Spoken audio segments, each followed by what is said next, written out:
After this one career-altering feud in WCW, Sting's entire look and demeanor changed, and he never went back.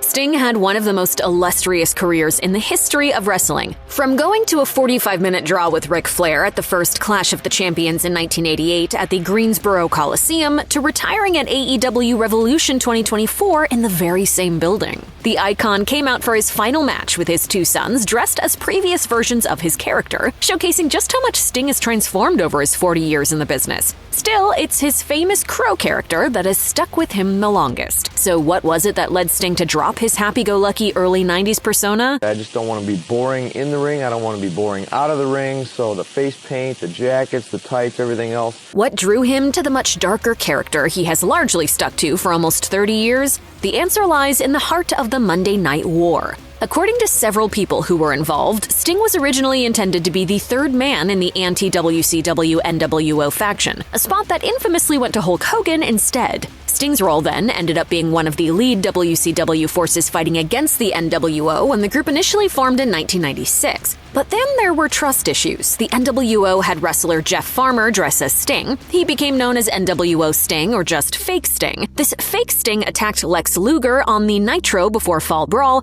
tricking the WCW loyalists into thinking Sting had turned on them. At Fall Brawl, the real Sting arrived and cleared out the NWO, but Luger still wasn't convinced. The following night on Nitro, Sting told fans that he was a free agent. He was tired of being doubted by the people closest to him and declared that while he wasn't leaving WCW, when it came to the war with the NWO, he would be flying solo. Sting left the ring, and that was the last time anyone would see the Surfer Sting character in WCW. Sting then went on a brief tour with New Japan Pro Wrestling, all while the NWO's version of Sting was still imitating his moves, mannerisms, and appearance. The real Sting returned, with a look not quite what Crow Sting would become, to confront Fake Sting on Nitro in October 1996, attacking him and baiting the NWO to intervene. Instead, the NWO attempted to lure Sting into joining the group. Sting responded. The only thing that's for sure about Sting is nothing's for sure. He wouldn't speak on TV again for over a year, and the Crow version of Sting soon took full form. I put this mask on and it helps It a just lot. helps. Yeah, sure. You can be anybody you want behind that mask, That's right? right. Anytime the NWO seemed to be ending Nitro on a sour note, Sting would arrive in his trench coat, baseball bat in hand, and would clean house on multiple occasions. Outside of 2 house shows at the beginning of the year, Sting would not wrestle throughout the entirety of 1997,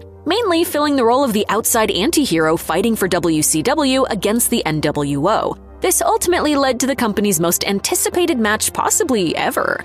After over a year of Sting terrorizing the NWO and being a constant thorn in their side, Hogan agreed to finally meet him one-on-one at Starrcade 1997 for the WCW World Championship. Sting initially lost the match after referee and NWO stooge Nick Patrick counted 3 after a Hogan leg drop, but the decision was overturned by Bret Hart. The match would restart and Sting would get the victory. While the match ultimately had the ending everyone wanted, many people saw it as a massive disappointment because the finish was so messy. Worse, Sting only held the title for a little over a week. He was stripped of it on January 8, 1998 because of the controversy over the finish. WCW didn't just fail to stick the landing on the Sting vs. NWO feud, they missed the crash mat completely and broke a few bones on the way down. However, if there is one thing that people can take from the rivalry, it's that it gave the wrestling business a version of Sting that would stay with him until the day he retired. Through TNA, WWE, and AEW, Sting was changed forever after his feud with the NWO.